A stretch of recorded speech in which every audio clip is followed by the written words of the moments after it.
नमस्कार, मी अभिजित करंडे. माझा विशेषमध्ये आपल्या सगळ्यांचं स्वागत. अपने यहाँ सब चलता है. रस्त्यावर फुटपाथ नसू दे, फुटपाथवर फेरीवाला असू दे, गटाराचं पाणी रस्त्यावर येऊ दे किंवा गटाराच अस्तित्वात नसू दे, पालिकेच्या शाळेत मास्तर नसू देत किंवा शाळेतला शिक्षक बोगस असू देत, सरकारी दवाखान्यात औषध नसू देत किंवा अख्खा डॉक्टर गायब असू देत, बाबूगिरीच्या कामाला 4 महिने लागू देत किंवा काम करण्यासाठी पैसा मागू देत, स्टेशन स्टँडवर पोलीस असू दे पण त्यांना कधीही कुणाकडे डुंकून न बघू देत, सब चलता है. आता या सब चलता हैच्या देशात जेव्हा आपण थोडं सिरियसली काही करायला जातो तेव्हा लोचा होतो, कारण काम करताना होणारी अतिशयोक्ती. अख्ख्या जगभरात देशांतर्गत सुरक्षा हा मुद्दा अतिशय संवेदनशील मानला जातो, आपल्याकडेही मानला जातो, पण त्यावर अंमलबजावणी होत नाही हा मुद्दा आहे. त्यामुळे फडणवीस सरकारनं पहिल्यांदाच अंतर्गत सुरक्षेसाठी एक मसुदा तयार केला, ज्यात सार्वजनिक ठिकाणी जर तुम्ही घरगुती कार्यक्रम घेतला तर तुम्हाला पोलीस परवानगी आवश्यक असणार आहे. अर्थात यातल्या अनेक गोष्टींवर जोरदार टीका होऊ लागल्यानंतर गृहसचिव के.पी. बक्षींनी घाईघाईनं पत्रकार परिषद घेऊन घरगुती कार्यक्रमांचा त्यात समावेश नाहीये असं जाहीर केलं. पण मग मसुदा तयार करताना तो इतका मोघम का ठेवण्यात आला?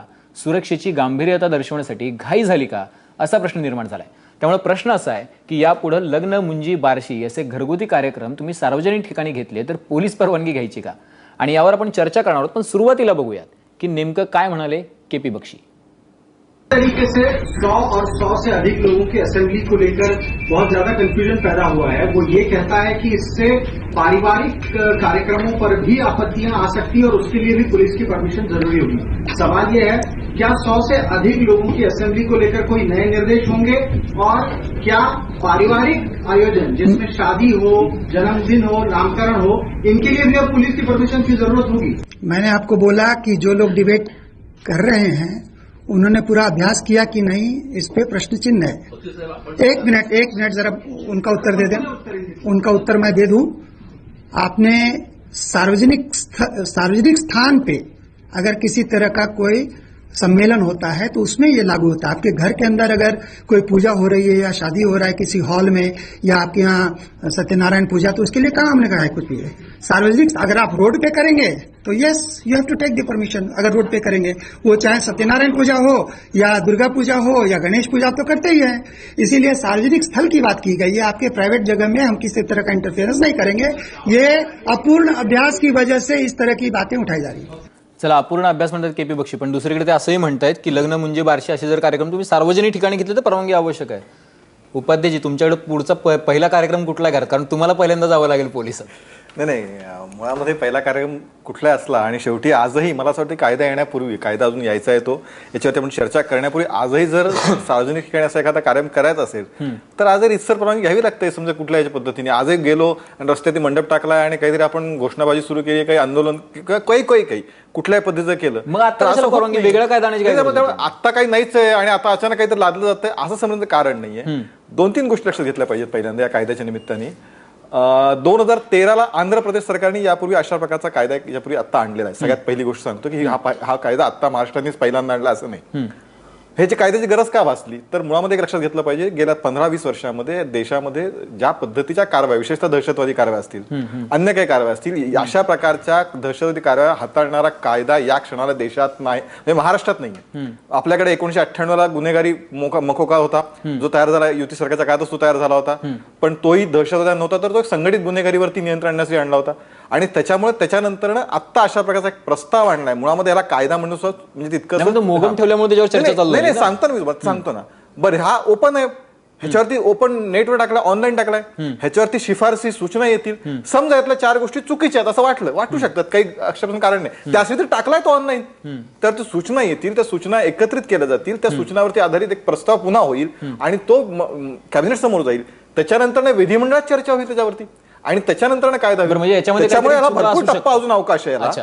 अशा पद्धतीने घाईघाईने कुठला कार्यक्रम तुम्ही करणार, लगेच कुठल्या कार्यक्रमात लगेच तुम्हाला ज्या प्रकारची चर्चा आपण सगळी करतो तितकंच अतिशयोक्ती थोडी टाळली पाहिजे, वस्तुस्थिती काय ती समजून घेतली. नाही, मुद्दा असा आहे की जर तुम्ही असं म्हणताय एकीकडे की या आधी सुद्धा सार्वजनिक कार्यक्रमासाठी पोलीस परवानगी आवश्यक होतीच, तर मग हे नव्यानं अजून काहीतरी नवीन करण्याची काही गरज नाही. सचिन सावंत, मग आता आक्षेप काय आपल्याला की सार्वजनिक कार्यक्रम? पहिली गोष्ट आज या के.पी. बक्षींनी जे काही, म्हणजे बक्षीजींनी जे काही पत्रकार परिषदेमध्ये आपले तारे तोडलेले आहेत ते आउटराईटली आम्ही रिजेक्ट करतो. पहिली गोष्ट अशी की या संदर्भामध्ये कोणालाही अभ्यास नाही किंवा आहे, ज्या वेळेला एखादा आक्षेप उचलला जातो तुम्ही लक्षात घेतला पाहिजे, कुठलाही कायद्याची पिसं ही न्यायालयात काढली जातात, कारण त्याचे वेगवेगळे अर्थ लागू शकतात आणि त्याचा अर्थ लागू नये याकरता अतिशय चांगला कायदा बनवणं, जो सुयोग्य आणि सुस्पष्ट असावा अशा दृष्टिकोनातून बनवणं ही जबाबदारी जी आहे ती सरकारची आहे आणि त्याचबरोबर विधिमंडळाच्या नंतर भविष्यामध्ये होईल ते आहे. त्यामुळे त्यांनी असं म्हणणं की ज्या ठिकाणी असंच म्हटलेलं आहे की मॉल सुरू करण्यापूर्वी किंवा 100 पेक्षा जास्त लोक सहभागाचे समारंभ, ते कुठलेही समारंभ त्यांनी त्या ठिकाणी म्हटलेलं नाही मुंजी नाही, ही नाही, ते नाही, ते नाही, कौटुंबिक समारंभ नाही सोडून असं म्हटलेलं नाही. त्यामुळे अभ्यास बक्षींचा नाही. दुसरी गोष्ट सगळ्यात महत्वाचं म्हणजे की आज ज्या बक्षींनी जे काही त्या ठिकाणी पत्रकार परिषदेमध्ये सांगितलं की मुख्यमंत्र्यांचा याच्यामध्ये समावेश नव्हता किंवा मुख्यमंत्र्यांचे, आज आम्ही पहिली जी काही आमची मागणी ही होती की ह्याला उत्तर माननीय मुख्यमंत्र्यांनी दिलं पाहिजे होतं. मुख्यमंत्री या ठिकाणी अधिकाऱ्यांच्या मागे का लपतायत हे पहिला प्रश्न आमचा असा आहे की या ठिकाणी ज्या वेळेला काँग्रेस पक्षाचं ज्या नामकरण आम्ही केलं या सचिवालयाचं मंत्रालय, हे मंत्र्यांनी चालवायचं आहे, सचिवांनी चालवायचं नाहीये. आक्षेप काय नेमका विषय असा आहे की या संदर्भामध्ये मुख्यमंत्र्यांनी याचं स्पष्टीकरण दिलं पाहिजे होतं. त्यामुळे त्यांनी काय बक्षी काय म्हणतात याचा आमच्या दृष्टिकोनातून काहीही महत्व नाही, कारण कायदा करणं ही लोकप्रतिनिधींचं काम आहे. त्यामुळे आणि कायदे मंडळ जे म्हणतो आपण, विधिमंडळ जे म्हणतो, ऐकून घ्या मला बोलू द्या विषय, विधिमंडळ बोलू द्या, त्याच्या संदर्भामध्ये मुख्यमंत्र्यांनी त्याची जबाबदारी ही स्वीकारली पाहिजे. दुसरी गोष्ट अशी की तुम्ही मगाशी जी सुरुवात केली या संदर्भामध्ये की या आपण कायदे काही पाळत नाही, जैसे चलता आहे वगैरे अशा तऱ्हेचा, खऱ्या अर्थानं जैसे चलता आहे ही जी काही जबाबदारी आहे, अनेक कायदे यामध्ये आहेत, त्याची अंमलबजावणी होत नसेल तर ती यंत्रणांचा दोष आहे, त्याचा जनतेशी दोष नाही. त्यासाठी नवीन कायदा आला तर त्याच्याही अंमलबजावणीचा विषय येणारच आहे भविष्यामध्ये. आपल्याकडे कायदे भरपूर आहेत, प्रश्न आपल्याला अंमलबजावणीचा विषय आहे, पण ती जबाबदारी यंत्रणांची आहे, ती जनतेची नाहीये. नाही, विषय असा आहे या संदर्भामध्ये विविध त्या ठिकाणी उपाययोजना ज्या काही दाखवलेल्या आहेत त्या इतक्या अलोकतांत्रिक आहेत, असंवैधानिक आहेत की या संदर्भामध्ये 80% जर एखादा कायदा बरोबर असेल, सांगत असेल आणि 10-20% काही चुकांचं दुरुस्ती करण्यासाठी लोकांचे सजेशन मागवत असेल तर विषय समजू शकतो. परंतु आज 100% जर चुकीचा असेल तर त्याच्यामध्ये तो ड्राफ्टच त्या ठिकाणी आउटराईट रिजेक्ट केला पाहिजे. असं म्हणायचं की हा कायदा 100% चुकीचा आहे. मी येतो उपाध्याय तुमच्याकडे. आपल्या सोबत KP रघुवंशी आहेत, माजी पोलीस अधिकारी आहेत, त्यांना याच्यातलं आपल्यापेक्षा जरा जास्त नॉलेज आहे, त्यांनी इतकी वर्ष सर्व्हिस केलेली आहे. रघुवंशीजी, अशा प्रकारचा कायदा आणणं, आपल्याकडे एकतर अंतर्गत सुरक्षेबद्दल आपण गंभीर आहोत, पण आपल्याकडे अंमलबजावणीविषयी प्रचंड म्हणजे आपण त्याच्याबद्दल खूप उदासीन असतो असं चर्चा होते आपल्याकडे. इस्रायल सारखा देश आहे जो अतिशय छोटा देश आहे, मात्र त्या ठिकाणी अंतर्गत सुरक्षा किती महत्वाची मानली जाते. इतर देश आहेत म्हणजे अगदी युरोपियन कंट्रीज आहेत, तिथेही असं. मग आपल्याकडे इतका आगडोम किंवा इतका त्याच्यामध्ये आक्रोश करण्याचं कारण काय आपल्याला? मी त्यांचा जो ड्राफ्ट आहे महाराष्ट्र इंटरनल सिक्युरिटी ऍक्ट आता जो तयार केलेला आहे ते आम्ही त्यांचा अभ्यास केला. अभ्यास म्हणजे आज आम्ही पाहिला तर मी खरा म्हणजे महाराष्ट्र शासनाच्या याबद्दल अभिनंदन करतो, कारण गेला 20 वर्ष पासून आपण बघा संपूर्ण देशात खरा, पण महाराष्ट्र राज्यात 1973 पासून नाही 1993 पासून किती टेररिस्ट अटॅक झालेले आहे. आपल्याकडे नॅक्सल प्रॉब्लेम आहे. आता बघा आपल्या पूर्वी भागात गडचिरोली आणि चंद्रपूरमध्ये, आणि इंटरनल सिक्युरिटी पॉलिसी यांच्या अंतर्गत येणार आहे. आतापर्यंत देशात कुठेही आपल्या राज्यात देखील कुठेही इंटरनल सिक्युरिटी पॉलिसी नव्हती. म्हणजे प्रत्येक या देशाचे प्रत्येक नागरिकाला काहीतरी जबाबदारी घेतली पाहिजे, कारण पोलिसांच्या आणि पब्लिकच्या रेशो किती आहे, प्रत्येक ठिकाणी पोलीस राहू शकत नाही. म्हणून इंटरनल सिक्युरिटी एक मोठा सब्जेक्ट आहे आणि ही फक्त लोकांच्या सुरक्षासाठी आहे. मी यांच्यामध्ये पॉलिटिक्स काय आहे यांच्याबद्दल बोलू शकत नाही, मी बोलू इच्छित नाही, मला यांच्याबद्दल अभ्यास पण नाही. परंतु देशाचे आणि राज्याचे नागरिकसाठी इतका एक वेल थॉट आउट पेपर तयार केलेला आहे, ऍक्ट तयार केलेला आहे, त्यांच्यामध्ये काही थोडाफार कमी जास्त होऊ शकतो. म्हणजे आता पब्लिकच्या ओपिनियनसाठी त्यांनी टाकलेलं आहे, त्यांच्यामध्ये पब्लिकची ओपिनियन घेणार आहे. आणि हे जो 100 लोक आणि 150 लोक बद्दल जो चर्चा चालू आहे, मी बक्षी साहेबांनी काय म्हटलं मला माहित नाही, परंतु सार्वजनिक ठिकाणी जे काही लोक फंक्शन करतात त्या ठिकाणी लोक ऑर्गनाईज करण्यासाठी लोकांची काही जबाबदारी नाही आहेत का? आपल्याला आठवण असेल 93ला राजीव गांधी साहेबांच्या असॅसिनेशन झाल्यानंतर सुप्रीम कोर्टानं काही कमिटी तयार केलेली होती आणि सुप्रीम एक्स होम सेक्रेटरी त्यांचे चेअरमॅन होते. त्यांच्या नंतर देखील जो ऑर्गनायझर्स आहे पॉलिटिकल पार्टीचे जो मीटिंग वगैरे होतात त्यांच्यावर कसा जबाबदारी त्यांना पाळली पाहिजे. सुरुवातीला त्यांचा देखील विरोध झाला होता, परंतु नंतर हळूहळू आता जितकी पॉलिटिकल पार्टी घेतात, इन्क्लुडिंग प्राईम मिनिस्टरची ज्या मीटिंग असतात, तर ऑर्गनायझर्स चेक केलं काय काय कदम त्यांना उचलले पाहिजे, काय काय काळजी घेतली पाहिजे. नाही, पण ह्या सगळ्या गोष्टी त्यावेळेपासून, रघुवंशी सर, या सगळ्या गोष्टी त्यावेळेपासून होत्याच. त्याच्याबद्दल काही आक्षेप कोणाला असण्याचं कारण नाहीये की अशा मीटिंग ज्याला होत्या त्याला पोलिसांना कळवलं पाहिजे. पण मुद्दा आता असा आहे ना की छोट्या मोठे फंक्शन्स असतात लोकांच्या घरातले, ज्याच्यामध्ये 100-200 लोक येतात, ज्याच्यामध्ये एखादं लग्न असतं, एखादं बारसं असतं. अशा वेळेला तो कार्यक्रम सार्वजनिक ठिकाणी होतो. मग अशा वेळेला सुद्धा पोलिसांकडे जावं लागलं, त्याची परवानगी काढावी लागली. आता तो घरगुती कार्यक्रम आहे, त्याच्यासाठी परवानगीची आवश्यकता लागणं आणि मग त्याच्यामध्ये पण परत पोलिसांचं एक वेगळं अर्थकारण चालू होतं त्याच्यामध्ये. मग अशा वेळेला अशा कायद्यांकडे कसं बघायचं? मला तुम्ही जी काय म्हणता त्यांच्याबद्दल काळजीचा मला अर्थ समजला. असा आहे, एक लग्नासाठी आपण 500 लोक गोळे एकत्र या ठिकाणी करतात, त्यांची सुरक्षा कोण बघणार? तर फक्त परवानगीसाठी म्हणजे पोलिसांना देखील पाहिजे, ट्रॅफिक रेग्युलेट करायच्या, म्हणजे परवानगीसाठी काय अटी आहे, काय अटी नाही. फक्त जे काही आहे फक्त पोलिसांना इंटिमेशन असणार आणि प्रायव्हेट जो फंक्शन आहे त्यांच्यासाठी भौतिक नसणार, असा जो तुम्ही आता केपी बक्षी साहेबांच्या कमेंट सांगितला. परंतु रोडवर तुम्ही करत असेल तिथे लोकांची कोणाच्या आजारी होऊ शकतं, अँब्युलन्सच्या प्रश्न, आता किती फेस्टिवल रोडवर येतात, त्यांच्यासाठी आपण परवानगी घेत नाही का? गणपती फेस्टिवलसाठी आपण परवानगी घेत नाही का?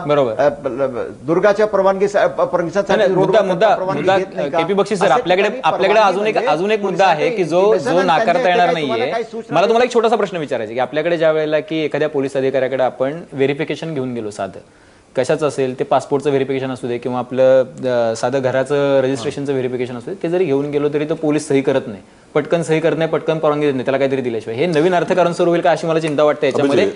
मी तुमच्या ही गोष्ट ही तुमचं जे म्हणणं आहे ही मान्य करतो, कारण हे ॲब्रेशन असतात. खरं म्हणजे थोड्यासाठी पोलीस अधिकाऱ्याला ते साईन केलं पाहिजे. मी पोलीस कमिशनर ठाणे असताना मी सांगतो, मी आदेश काढला होता की जो कोणी घर किरायावर घेतात किंवा किरायावर देतात त्यांना मात्र पोलिसांना सूचना दिली पाहिजे. त्यांच्याकडे काही परवानगी या व्हेरिफिकेशनची गरज नाही. ज्यांचा अर्थ असा आहे कोणी काय राहतो तर माहिती असला पाहिजे. आता ॲब्रेशन असतात, त्याचे पोलीस अधिकारी कोणी चूक करत असेल म्हणजे सिस्टम चूक झाला असं नाही, हे सिस्टमचे मागे माणूस आहे तो चूक करतोय म्हणून संपूर्ण सिस्टम. चला ठीक आहे, पण सिस्टम अख्खी चुकीची नाहीये, एखादा माणूस चुकला तर ती सिस्टम चुकीची नाहीये. सचिन सावंत सर, काय आक्षेप आहे की लोकांच्या अंतर्गत सुरक्षेसाठी जर हे सगळं जर चालू असेल तर आपण याला आक्षेप का घेतोय? आपण त्याच्याकडे पॉझिटिव्हली बघितलं पाहिजे. पहिली गोष्ट तुम्ही जे वाचलं पाहिजे. खऱ्या अर्थाने रघुवंशी साहेब, मला अपेक्षा तीच आहे की कारण ते पोलीस अधिकाऱ्याच्या भावनेतनं बोलतात, सामान्य जनतेच्या भावनेतनं बोलत नाहीत, कारण कायदा हा सामान्य जनतेसाठी आहे. विषय असा आहे की त्या दृष्टिकोनातून पंतप्रधानांची सभा झाली बिहारमध्ये, त्या ठिकाणी बॉम्ब ब्लास्ट जे होण्याचा प्रकार ते दिसले. पंतप्रधानांना दोषी ठरवावं का? आयोजक कोण होते त्या ठिकाणी? भाजपाच्या लोकांना घ्यावं का? याचा अर्थ अपेक्षित तुमचा असा आहे की त्या ठिकाणी जे काही गॅदरिंग असेल ते सगळ्यांची माहिती त्या आयोजकाला असली पाहिजे. आणि यांनी म्हटलेलं आहे असं की त्याची सुरक्षा व्यवस्थित जबाबदारी संबंधित आयोजकावर सोपवण्यात येणार आहे. हे ड्राफ्टमध्ये आहे. त्यामुळे आता त्या ठिकाणी जर बक्षी काय म्हणतात त्याला काही अर्थ नाही. ड्राफ्टमध्ये काय आहे हे महत्वाचं. दुसरी गोष्ट अशी की आपण फक्त एवढं एकच मिनिटं मी घेतो कारण त्याचे प्रारूप महत्वाचं आहे. विषय असा आहे की हा एकच मुद्दा, लग्न म्हणजे बारशासाठी परवानगी घ्यायची की नाही, ते म्हणतील नाही घ्यायला लागणार आहे. ह्याच्यामध्ये आमचं त्या दृष्टिकोनानं हा एक आक्षेप झाला. विषय असा आहे की हा संपूर्ण ढाचा जो आहे त्याच्याबद्दल चर्चा करण्याची आवश्यकता, आणि जेव्हा त्याची समग्र चर्चा होईल ज्याच्यामध्ये पोलिसांना अमर्याद अधिकार त्या ठिकाणी दिलेले आहेत, म्हणजे तुम्ही एखाद्याची चौकशी करण्याकरता आता वॉरंट घेऊन जायची गरज राहणार नाही, डायरेक्ट त्याच्याकडे जाऊन तुझ्या घरची तपासणी करू शकता. तिथे काही तोडफोड झाली तर त्याच्याबद्दल कुठेही न्यायालयामध्ये जाता देखील येणार नाही. म्हणजे असे अधिकार, म्हणजे मी जो काल माझ्या पत्रकार परिषदेत म्हटलं होतं की काश्मीरमध्ये आणि इतर अनेक ठिकाणी armed forces special power act AFSPA आहे, ज्याच्याबरोबर पूर्ण देशभरामध्ये मानवी अधिकारांचं उल्लंघनाच्या बाबत त्या ठिकाणी विरोध होतोय. तशा तऱ्हेचा police forces special power act हा ठिकाणी आणलेला आहे. मुद्दा असा की पोलीस, मी तुमच्याकडे येतो उपाध्याय, आपल्याकडे दीपक करंजीकर आहेत आणि विनीता देशमुख पण आहेत, त्यांना संधी दिली पाहिजे.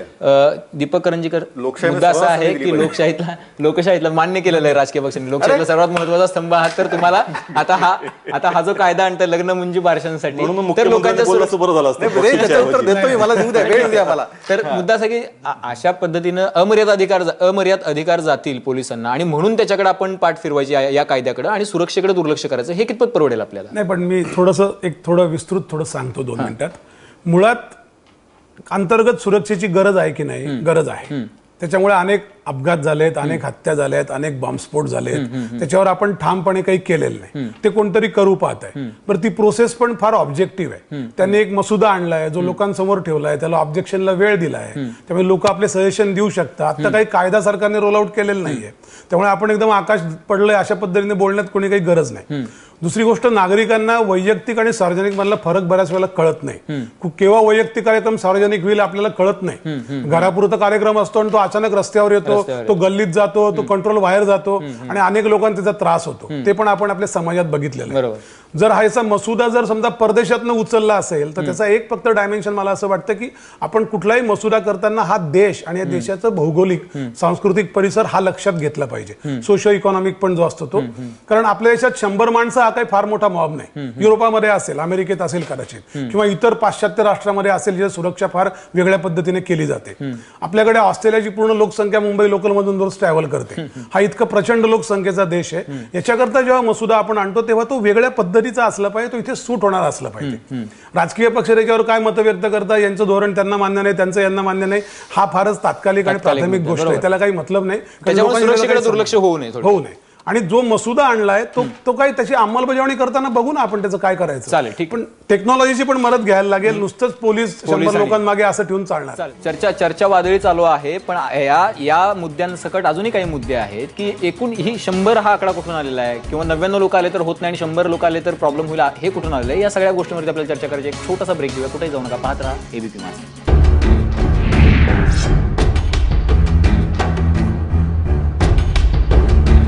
लग्न, मुंजी आणि बारशांसाठी सुद्धा आता आपल्याला परवानगी घ्यावी लागणार का, या विषयावर आपली चर्चा चालू. विनिता देशमुख आहेत आपल्यासोबत. विनिता देशमुखजी, तुम्ही इतकी वर्ष खरं तर पत्रकारिता करता आहात, तुम्हाला ही सगळी सिस्टीम पूर्णपणे नीट माहिती आहे. नवीन कायदा येऊ घातलेला आहे. ऑलरेडी आपल्याकडे खूप कायदे आहेत. आपल्याकडे मेट्रो स्टेशनवरती आज आम्ही खरं तर ती दृश्य दाखवली होती आणि आजही आपण ती बघणार आहोत दृश्य. एका सेकंदात खरं तर आपल्याकडे जी तपासणी होते, म्हणजे बॅग ठेवतात, ती स्कॅन होते आणि पुढे माणूस थेट निघून जातो. तो काय चेक करतो कळत नाही खरं तर. म्हणजे अशा स्टाईलची आहे आपल्याकडे ऑलरेडी एक सिस्टम आहे. आता मग ही नवीन एक कायदा आणायचा, त्याच्यामुळं अंतर्गत सुरक्षा आपली मजबूत होईल. आपल्याकडे अंमलबजावणीचा मेजर बोंब आहे आपल्याकडे, त्याच्याबद्दल काय मग? नाही, मी तो ड्राफ्ट वाचला आणि मला खरंच हसूच आलं. कारण तिथं जे त्यांनी पॉइंट्स लिहिले आहेत की प्रायव्हेट इन्स्टिट्यूशन्सनी सीसीटीव्ही लावावेत, ते तर टेरर 26/11 टेरर नंतर सगळीकडे चालूच आहे. ते म्हणतात की तुम्ही परमिशन घ्यायला पाहिजे सार्वजनिक कार्यक्रमासाठी. आता आम्ही जरी आंदोलन केलं फुटपाथवर, किंवा आम्ही पब्लिक हॉल हायरला घेतला, किंवा आम्ही कुठल्या तरी लॉन्समध्ये जर लग्न लावलं, तर आम्हाला नाहीतरी पोलीस परमिशन घ्यावीच लागते. तर ह्याच्यात नवीन काय आहे? आणि मला ह्याच्याबद्दल हसू आलं की ते जे म्हणतात की 100 लोक एका ह्याच्यात असेंब्ली होण्यासाठी परमिशन लागते, तर त्यांचेच ते जे राजकीय लोक आहेत ते जे आंदोलन करतात सगळे मिळून, आम्ही जेव्हा नागरिक आंदोलन करतो तेव्हा अण्णांचं मुवमेंट असू दे, आम्ही मेट्रो कॅम्पेन केलेली आहेत, आम्ही बीडीपीचं केलेलं आहे आंदोलन, आणि ते अत्यंत शांत असतं नागरिकांचं आंदोलन. तर तुम्ही आमच्यावर कशाला तो ऍक्ट हे लॉ लावताय? तुमचीच जी माणसं आहेत राजकीय लोक, तेच हिंसक वळण घेतात प्रत्येक आंदोलनामध्ये. आणि जेव्हा ते डेक्कन क्वीनला आग लावा, बसेसना आग लावा, स्टुडिओमध्ये धुडकूस घालून ते सगळं मोडून टाका, जेव्हा हे सगळं प्रकरण होतं तेव्हा राजकीय नेतेच सांगतात मीडियाला की त्यांना राग आला होता म्हणून ते त्यांचा राग काढत होते. अशा आता या कायद्याच्या खाली ते राग काढू शकतच नाही, ते असे आंदोलनं घेऊच शकत नाही. तिसरी गोष्ट म्हणजे ते पोलीस ऑफिसर म्हणतात की असं ऍक्ट यायला पाहिजे. अरे बाबा, जेव्हा ते सगळे आंदोलन असे हिंसक वळण घेतात तेव्हा तुम्ही काय ऍक्शन तरी घेता का? कोणी तुम्ही असं मामुली त्यांना जीपमध्ये घेऊन जेलमध्ये टाकता आणि 5-10 मिनिटांनी त्यांना बाहेर टाकून देता, बरं का? तर हा कायदा कुणासाठी आहे? तर मी तर खूपच मला आनंद म्हणजे अंमलबजावणीच्या दृष्टिकोनातून विनिता देशमुख यांनी प्रश्नचिन्ह उपस्थित केलेलं आहे खरं तर. पण केशव उपाध्यायजी, मला तुम्हाला एक विचारायचं की केपी बक्षी जे म्हणाले ना की ते 100 लोक, ते 100 का बरं? म्हणजे 100चा काय प्रॉब्लेम? प्रश्नांची उत्तर मी देतो. नाही, मला फक्त 100 बद्दल सुद्धा बोलतो. 100 म्हणून सुरुवात करतो. कारण 100 आले तर होणार नाही आणि 100 आले तर होईल. माझी विनंती आहे मला असं वाटतं की सचिन सावंतांनी तो ड्राफ्ट बरोबर आणला. सचिन सावंतजी, तुम्ही माझी जर माहिती बरोबर आहे, माझी अशी विनंती आहे, इथं आपण सगळे आपण चर्चा करतो, त्यांच्या हातात ड्राफ्ट आहे, सचिन सावंतांच्या हातात ड्राफ्ट आहे, माझ्यासोबत ड्राफ्ट नाहीये. त्यांनी त्या अख्ख्या प्रस्तावामध्ये 100 हा आकडा आहे हे मला त्यांनी काढून दाखवा प्रस्तावात. मला पहिल्या प्रॉमिनंट नोट मध्ये नको, मला प्रस्तावात दाखवा. पहिले जो प्रस्ताव ऑफिशियल जो प्रस्ताव आहे, मला आश्चर्य वाटतं कदाचित तुम्हाला कायद्याचे अभ्यास नाही. उपाध्याय साहेब, विषय असा आहे की या कायद्याची वैशिष्ट्याच्या संदर्भामध्ये जेव्हा बोला, माझ्या अख्ख्या त्या प्रस्तावामध्ये 100 आकडा आहे हे विनंती माझे हात जोडून. त्या अख्ख्या प्रस्तावामध्ये 100 हा उल्लेख जरी असला तरी माझे सगळे शब्द मी इथं जाहीर कायद्याचा त्याच्यामध्ये उद्देश असतो, तो शासनाचा उद्देश आहे. मला जो प्रस्ताव त्याच्यामध्ये भाग प्रस्ताव आहे त्या प्रस्तावामध्ये 100 हा आकडा कुठेही नाही. पहिली मी तुम्हाला आता मला अभिजित उत्तर देऊ द्या. आता हे असं आहे की या कुठल्याही विषयाचं, या विषयाचा मी 2 भाग करतो, एक राजकीय भाग, तांत्रिक भाग. तांत्रिक भाग इथं आपले बसलेले ते अधिक करतील. पण या सरकार, जे सरकार कुठलंही हे सरकार जे काही निर्णय घेईल ना, ते सरकार कसं चुकीचं आहे, कसं खोट्या पद्धतीने वागतंय, अशा पद्धतीचा खोटा प्रचार करण्याची जी एक मोठी सवय अनेकांना लागली आहे, त्याचं अतिशय उत्तम उदाहरण आहे. 100 लोक 100चा अख्ख्या प्रस्तावामध्ये 100 हा उल्लेख कुठेही नाही. अख्ख्या प्रस्ताव मी ओरिजिनल सरकारचा ड्राफ्ट आहे, सरकारचा ड्राफ्ट आहे. सरकार म्हणते या ठिकाणी 100 कायद्याची वैशिष्ट्य सांगतंय. माझी आता माझं पूर्ण होऊ द्या माझं बोलणं सावंत साहेब, नंतर आपण दाखवतोय तुम्हाला, नंतर बोला. मी हायलाइट करून दाखवतो, तुम्ही आता कॅमेरा पुढे आणा बघा, इथे 100 आकडा आहे की नाही सांगा. नोट नाही, सरकारच्या प्रस्तावात सरकारचं आहे ना, काही म्हणता आपलं, काही आपलं म्हणायचं. या ओपनिंग नोट मध्ये महाराष्ट्र शासन लिहिलेलं आहे की नाही, इथे महाराष्ट्र शासन, हे काय महाराष्ट्र शासन आहे, महाराष्ट्र शासनाचा प्रस्ताव आहे ना, प्रस्ताव आहे, त्या कायद्याची वैशिष्ट्य सांगितले. मला हे गोष्ट कळत नाही, कदाचित भाजपच्या प्रवक्त्यांना याचे ज्ञान नसावं. मला एक मिनिट माझं पूर्ण होऊ द्या. वरची नोट नाही, पूर्ण जो प्रस्ताव. मला भीती काय वाटायला लागली माहिती का? नाही, मला उपाध्याची भीती वाटायला लागली अशी की आपल्याला आता पोलीस बोलावं लागतील. याची परवानगी घेतली का तुम्ही? माझं पूर्ण करू. अगदी आपण शांततेने चर्चा करतोय, त्यामुळे 100 हा आकडा नाही. सगळ्यात पहिली गोष्ट ती. दुसरं त्याच्यातलं असं आहे की शेवटी असं आहे की जसं जसं आपण दिवस बदलत आहेत तसे त्या पद्धतीचे कायदे पण आले पाहिजेत. पूर्वीच्या 15-20 वर्षापूर्वी 40 वर्ष जे कायदे होते त्यामध्ये नवीन प्रकारचे गुन्हे होत आहेत, नवीन प्रकारचे लोक गुन्हे करण्याचे तंत्र शोधतायत आणि त्यामुळे स्वाभाविकपणे नव्या आपण असं नेहमीच म्हणतो ना, काय पोलीस तिथं पोहोचलेच नाही, पोलिसांना कळलंच नाही. बट प्रधान कमिटीच्या रिपोर्टमध्ये म्हणलंय, सीसीटीव्हीचा उल्लेख प्रधान कमिटीच्या रिपोर्टमध्ये लॅप्सेस ज्यावेळी त्या आल्या होत्या, कोस्टल सिक्युरिटीचा विषय होता, बाकीच्या ठिकाणच्या अनेक गोष्टी, कोर्टाचे ताशेरे, हे सगळे मुद्दे पब्लिक एक मिनिट फक्त पूर्ण करू द्या ना. हे सगळ्या सावंत साहेबांची दनादन बॅटिंग करताय तुम्ही, त्यांना बोलून आम्हाला एखादा तुम्ही असं काय करताय. त्यामुळे दुसरं त्यातलं जे असं आहे वस्तुस्थिती गेली पाहिजे ना लोकांसमोर. त्यातलं असं आहे की शेवटी आता मॉल अनेक मगाशी उल्लेख आला, मॉलचं रेकॉर्डिंग केलं. मॉल तुम्ही मॉल लावता, तुम्ही शेवटी जे तुम्ही स्कीम ठेवता, लोकांची गर्दी होते, शेवटी प्रत्येकाने काही जबाबदारी घेतली पाहिजे ना. शेवटी म्हणजे सरकारी जबाबदारी 100% त्यात नाकारचं कारण नाही. दुसरं मगाशी उल्लेख यांनी केला आमच्या मित्रांनी, मुख्यमंत्र्यांनी समोर उत्तर दिलं पाहिजे. विधिमंडळात देतील ना उत्तर. हे आता पहिला प्रस्ताव आहे हा, विधिमंडळ येऊन ते बोलतील, सांगतील, चर्चा होणार आहे.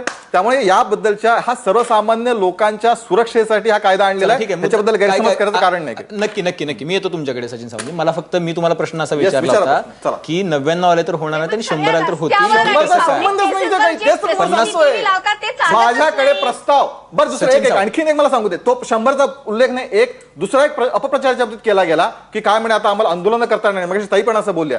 याच्यामध्ये मी तुम्हाला वाचून दाखवतो, जर त्याच्यामध्ये आंदोलन नाही ते वाचून दाखवतो ना, म्हणजे त्याच्यामध्ये आणि त्याच्यामध्ये इंडस्ट्रियल बंद, त्या बंद सुद्धा त्यात मुद्दा असा आहे की आंदोलन करता येतील आणि त्याच्या वाचून दाखवतो मी. मुद्दा आपल्याला वेळ कमी राहिला उपाध्याची. मुद्दा असा की वेळ कमी राहिलाय. त्यामुळे अपप्रचार हा सर्वसामान्य नागरिकांसाठीच कायदा टाळला पाहिजे. आता तुमच्या शेजारी बसले अपप्रचार कदाचित यांनी कदाचित ड्राफ्टच वाचले. पहिली गोष्ट अशी खऱ्या खुऱ्या घटनांच्या संदर्भामध्ये कसे आहे की चौकशी करणं काम हे पोलीस अधिकाऱ्यांचं असतं. सरगोवंशी देखील सांगते योग्य काय आहे हे न्याय व्यवस्था ठरवत असते. आजच्या परिस्थितीमध्ये बदलापूरच्या ट्रेन अडवल्याचा जो त्या ठिकाणी नागरिकांचा उद्रेक झाला, प्रत्येक नागरिकाला 5 वर्षाची बिना जामीन त्या ठिकाणी सजा होणार आहे. ही सत्य परिस्थिती त्यांनी सांगितली.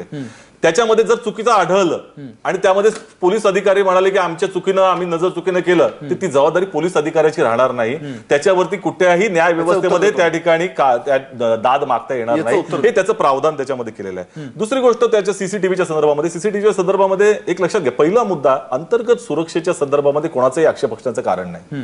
विषय असा आहे की त्याच्या नावाखाली जर तुम्ही त्या ठिकाणी दडपशाही करण्याचा प्रयत्न करत असाल तर त्याला विरोध राहणार आहे. ज्या तऱ्हेनं वाहतुकीच्या साधनांना अडथळा, आज आम्ही त्या ठिकाणी रस्ता रोको आंदोलन करतो, त्या रस्त्याच्या त्या संदर्भामध्ये कधी कुठली तरी अँब्युलन्स अडली, निश्चितपणे त्या ठिकाणी बाजूला झाले पाहिजे. परंतु त्याचा अर्थ त्या ठिकाणी पोलीस व्यवस्थेने कधीही असा घेतला की एक लांब 2 किलोमीटर मध्ये अडकलेली गाडी त्याच्यावरती तुम्हाला आतमध्ये घ्यायचं, हे अशा दडपशाही राजकीय वातावरणात होतात. त्यामुळे एकच वाक्य बोलेल, या मागचा अजेंडा जो आहे तो निश्चितपणे पोलिसांना पुढे करून त्या ठिकाणी दडपशाही चालवावी, त्याच्यामध्ये आपलं राजकीय हित सामावं, जन आक्रोश जो आहे त्याला त्या ठिकाणी दाबावा, आणि ही सगळी जबाबदारी काय ठरवायचं, योग्य काय अयोग्य काय, ही पूर्ण पोलीस प्रशासनाकडे त्यांनी दिलेली आहे. आणि त्याच्यावरती कुठल्याही तऱ्हेची जी कमिटी आहे त्याच्यामध्ये ना विरोधी पक्षाचा कोणी तो सदस्य आहे. तुमच्यासाठी एक सोपा प्रश्न आहे की तुम्ही विरोधी पक्षाच्या सदस्याला का घेत नाही हो? अभिजित, मी पुन्हा सांगतो, मी हा आज पहिला प्रस्ताव आहे, हा अंतिम कायदा. आम्ही काँग्रेस सारखे असतो, काँग्रेसनी रात्रीतनं आणीबाणी आणली, कुणाला विचारलं नाही, कुणाला आठवत आहे आता ते बाळासाहेब देवस्थानाने पाठिंबा दिलेली आणीबाणी म्हणता का तुम्ही? सरसंघचालकांनी ज्याला त्या ठिकाणी संपादन दिली त्याला ती म्हणता का तुम्ही? ज्या तऱ्हेनं नाही आहे ना, RSSच्या सरसंघचालकांनी पाठिंबा दिला होता. त्यामुळे पहिली गोष्ट अशी आहे की आज व्यक्त करू शकतो. दुसरा प्रयत्न आहे एक मिनिट सावंत, सबोटाज करायचा. सावंत असं नाही, मध्ये बोलायचं ना, तुम्ही बोललो काय देशद्रोहाच्या विरोधामध्ये परिपत्रक काढून त्या ठिकाणी तोंडावरती पडलेला आहात तुम्ही, आता ह्याच्यावरही पडणार आहात. चर्चा होईल, त्यावेळी होईल ना सगळी. हे तुम्हाला विड्रॉ करावं लागणार आहे. हा पूर्णपणे ही दडपशाही आहे, ही दडपशाही आहे. आम्ही बोलणार, आम्ही सामान्य नागरिक आहोत, आम्ही सांगणार विड्रॉ करावं लागणार. तुम्हाला विड्रॉ ही आम्ही मागणी करू शकतो, तो त्या ठिकाणी संविधानाने अधिकार. तुमची दडपशाही चालू देणार नाही आम्ही या ठिकाणी. उपाध्यक्ष सचिन सावंतजी, थांबा थांबा थांबा थांबा थांबा. मुख्यमंत्री आज का त्या ठिकाणी दबले, त्या ठिकाणी अधिकाऱ्याला का पाठवलं याचं उत्तर देण्यात आलं पाहिजे. कायदा करणारे उपाध्यक्ष एक सेकंद थांबा. उपाध्यक्ष एक सेकंद थांबा. मुद्दा असा आहे की तुम्ही दोघंही अँकर सारखं करताय. खरं तर ही माझा जॉब तुम्ही दोघं करायला लागला. असं करू नका ना, नाही तर खरंच पोलिसांना बोलावं लागेल. असं करू नका. आणि दुसरी गोष्ट अशी आहे की आपली वेळ संपत आलेली आहे. मला फक्त 2 सेकंदासाठी करंजीकर तुमच्याकडे जायचं. तुम्ही राजकीय वाद आणि या सगळ्या गोष्टींबद्दल आपण बोलूया नकोत. एक नागरिक म्हणून, या देशाचे नागरिक म्हणून अंतर्गत सुरक्षा असावी का आणि त्याची गरज आपल्याला आहे का? पण त्याच्यामध्ये हे सगळे जर मुद्दे इन्क्लूड असतील तर लोकांना काय आक्षेप असणार आहे का? लोकांना आक्षेप असतील म्हणूनच तो मसुदा दिलाय. त्याच्या आक्षेपाला उत्तरं दिली जातील, त्याच्यात करेक्शन होईल. पण अंतर्गत सुरक्षा हा काही आपल्या चॉईसचा मुद्दा नाही ना, ते आपल्याला गरजच आहे. आता आपण जे बघतो, आपण एकीकडे असं म्हणतो की पोलीस काही करत नाही, पोलिसांनी पकडलं, कायदा पुरेसा नाही, हे सगळं आपण बोलत असतो. त्यावेळेला जेव्हा कुठला कायदा येतो त्याचा अभ्यास आपण केला पाहिजे, त्यात आपलं कॉन्ट्रीब्युशन दिलं पाहिजे. त्यात कन्फ्युजन असं काही कारण नाही मला वाटतं. तर कन्फ्युजन असण्याचं कारण नाहीये. अंतर्गत सुरक्षा हा सर्वांच्या अतिशय जिव्हाळ्याचा आणि अतिशय संवेदनशील विषय आहे. अतिशय छोटे छोटे देश, मगाशी उल्लेख केल्याप्रमाणे इस्रायल असेल किंवा युरोपियन राष्ट्र असतील, तिथं अंतर्गत सुरक्षा खूप गांभीर्याने घेतली जाते. फक्त एक सामान्यतः एक नाव सारखं आढळलं म्हणून शाहरुख खानला सलग 3 वेळा डिटेन करण्यात आलं. तर असे देश जर आपल्या सुरक्षेच्या बाबतीत जर इतके गंभीर असतील तर आपणही तितकंच गंभीर व्हायला पाहिजे.